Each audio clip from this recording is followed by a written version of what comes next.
In the top stories, Zimbabwe nationals in South Africa are marching in Pretoria in solidarity with their counterparts in their homeland.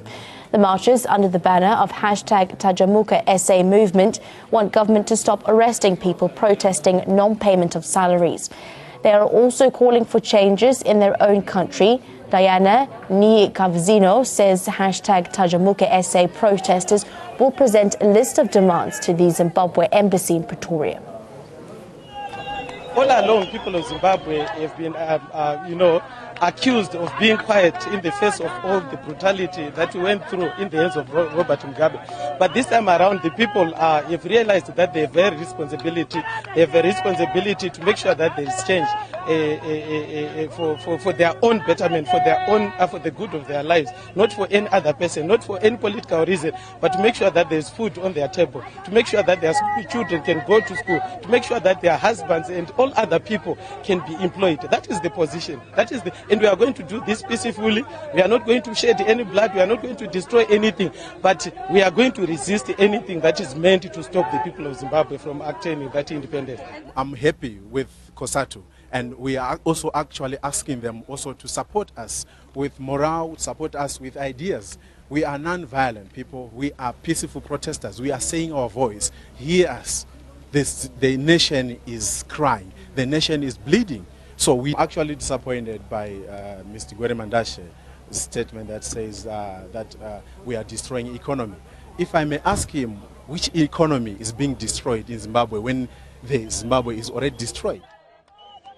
Meanwhile, South Africa's biggest labour federation, Cosatu, has lended its support to the people of Zimbabwe. Cosatu has urged Zimbabwe to continue with the struggle and not to watch idly while the government tramples upon the rights of workers and ordinary citizens. The federation says mass action is the only language that unresponsive regimes understand. Cosatu met its Zimbabwe counterparts in Johannesburg yesterday. In fact, it was a meeting of SATU, Southern African Trade Unions. But you saw we then had a side meeting with the ZCTU, who briefed us about the situation and development in Zimbabwe regarding the legitimacy of their demands and regarding the mass movement that is protesting on normal basic worker issues.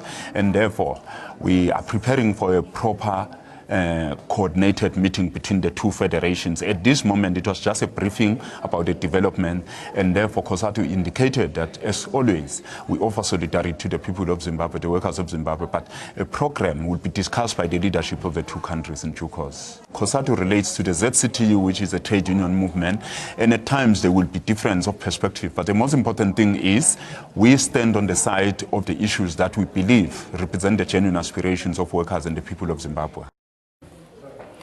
ANC Secretary General Gwere on Tuesday said the party would not support protesters in Zimbabwe as it would destabilize the country. Well, he alleged that sponsored elements are seeking a regime change. Our view is, if that economy is not assisted to be revived and recover, it will be in trouble there for a long time. But that should never give a license to regime change elements to revive restlessness in Zimbabwe. That's our view. Every citizen of Zimbabwe should appreciate the difficulties and contribute positively in the rebuilding of the economy in Zimbabwe.